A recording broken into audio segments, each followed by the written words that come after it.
시청자 여러분 안녕하십니까? VOA 뉴스투데이 시작합니다. 로버트 오브라이언 미국 백악관 국가안보보좌관은 북한이 도발을 자제하고 비핵화 협상과 대화에 복귀할 것을 촉구했습니다.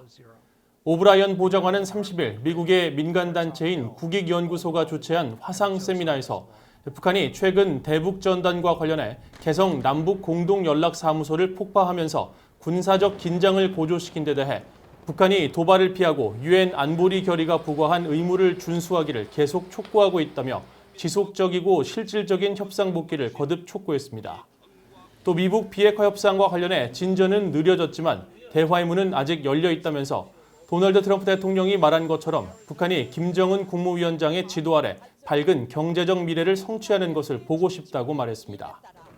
오브라이언 보좌관은 이어 현재 미한 동맹은 그 어느 때보다 강력하다며 미한 동맹은 한반도뿐 아니라 인도 태평양 지역의 평화와 안보를 위한 핵심 축이라고 강조하고 양국 간 어려운 협상 과정이 필요한 경제와 국방 관련 문제가 있겠지만 이들은 해결될 것이고 결과적으로 더욱 강력해질 것이라고 말했습니다. 핵무장을 둘러싼 미국과 중국 간의 경쟁은 북한이 악용할 기회를 제공할 수 있다고 전문가들이 지적했습니다. 또 고고도 미사일 방어 체계 사드의 한반도 배치와 관련해서는 미국과 중국 사이에 신뢰 구축이 필요하다는 의견이 나왔습니다. 김영교 기자가 보도합니다. 워싱턴의 싱크탱크인 카네기 국제평화기금이 30일 미국과 중국의 핵무장 경쟁을 주제로 연 인터넷 간담회에서 자오통 카네기 칭화 국제정책연구소 선임연구원은 미국과 중국이 벌이는 핵무장 경쟁은 북한이 악용할 수 있는 기회를 줄 것이라고 말했습니다. 특히 한반도의 사드 배치를 한 사례로 지적했습니다. The U.S.-China arms race firstly provides a political opportunity for North Korea to exploit. North Korea's nuclear program already exacerbates the security dilemma between Beijing and Washington. 오리아나 마스트로 조지타운대 교수는 미국과 중국 두 나라가 미사일 방어 체계의 영내 배치와 관련해 서로 협조를 해야 한다고 강조했습니다. 한반도의 미사일 방어 체계 배치와 관련해 중국을 설득하기 위해선 사드의 미사일 방어 체계에 한계점이 있다는 것을 알려야 한다는 겁니다. But any system that can intercept a North Korean ICBM can also intercept the Chinese ICBM. I think the thing that could be done has to do with saturation rates. 수전 손튼 전 국무부 동아시아 태평양 담당 차관보 대행은 미사일 방어 체계에 대한 미국의 의도와 관련해 중국이 미국과 논의해온 경험이 늘 신뢰를 쌓아온 것은 아니라면서 특히 북한의 핵미사일 위협에 대한 미사일 방어 체계 배치 문제와 관련해서 그랬다고 설명했습니다. 마스트로 교수도 미국과 중국이 벌이는 핵무장 경쟁은 북한에도 영향을 미칠 것이라고 말했습니다. Because unlike U.S. policy towards China, the United States absolutely wants to be able to get rid of all North Korean nuclear weapons at a time of conflict without any risk of nuclear use on the peninsula.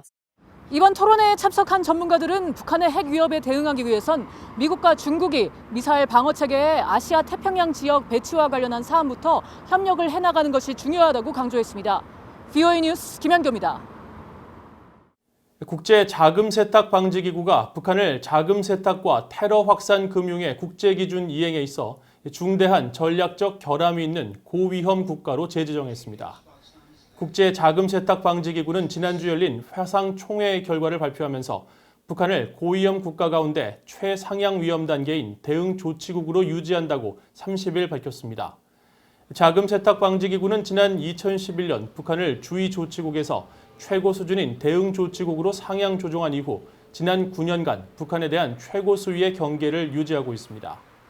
흔히 블랙리스트라고 일컬어지는 대응조치국과 관련해서는 유관국들이 이들의 자금 세탁과 테러 확산 금융 위협으로부터 국제 금융 체계를 보호하기 위한 대응 조치를 취할 것이 요구되고 있습니다.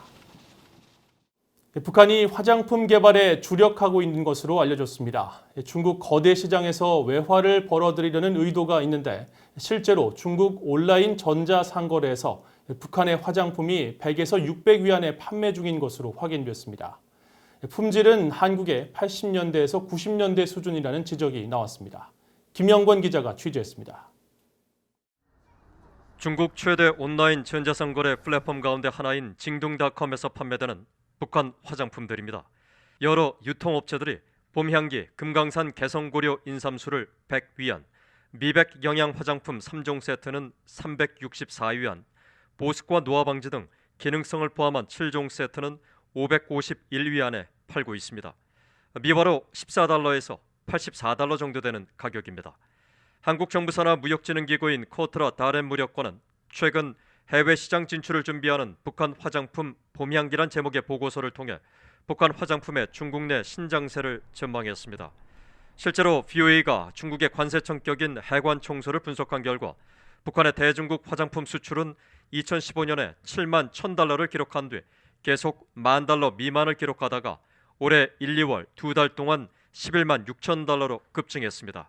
신종 코로나 바이러스로 북중 국경이 봉쇄되면서 3, 4, 5월 거래는 거의 없었지만 지난해 중국에 대한 북한산 화장품 전체 수출액 3,000달러와 비교하면 규모가 커진 겁니다.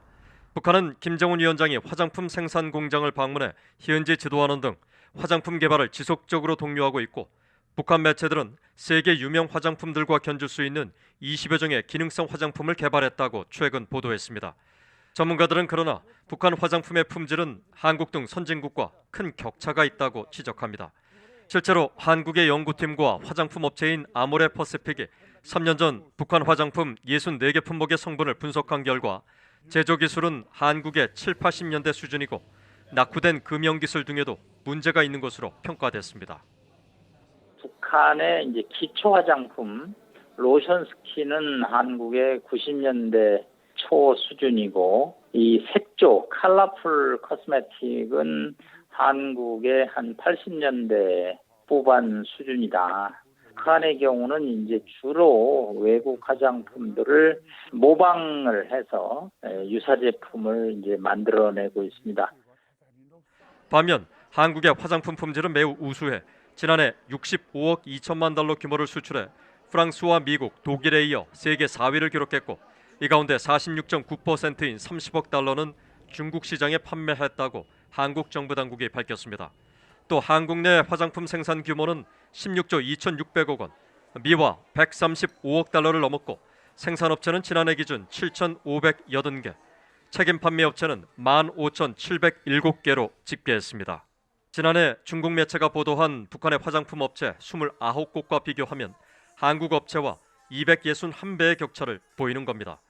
북한 여성들의 미용 상황을 담은 영문책을 출간할 예정인 남 교수는 화장품의 원료들은 화학 제품들이 많아 유엔 제재에 저촉될 위험이 있다면서 남북 협력을 통해 북한 화장품 산업 발전 전망도 나오지만 아직 한계가 명확하다고 말했습니다.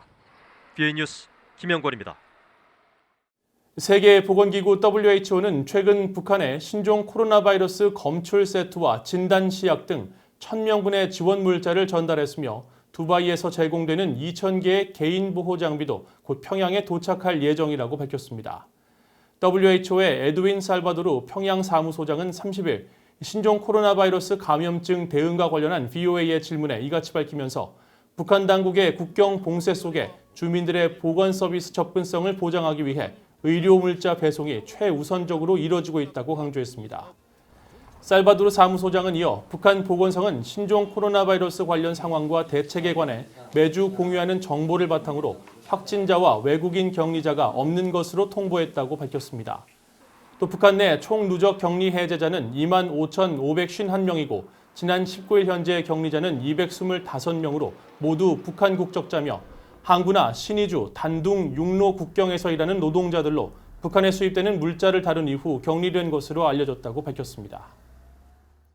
올해 북한의 인도주의 위기와 재난재해 위험도가 전 세계 191개 나라 가운데 39위를 기록한 것으로 나타났습니다. 유럽연합과 12개 유엔기구, 비정부기구가 30일 공동 발간한 2020 위험지수 보고서에 따르면 북한은 자연재해와 무력 충돌에 따른 위험성, 관리 능력, 사회 기반 시설 등을 토대로 한 지수에서 10점 만점에 5.2점을 받아 39위에 올랐습니다.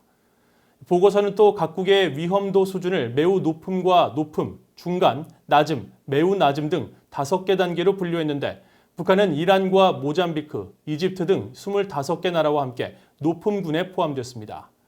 유엔과 유럽연합은 각국 정부와 구호단체 등의 활동에 도움을 주기 위해 해마다 위험지수를 발표하고 있습니다.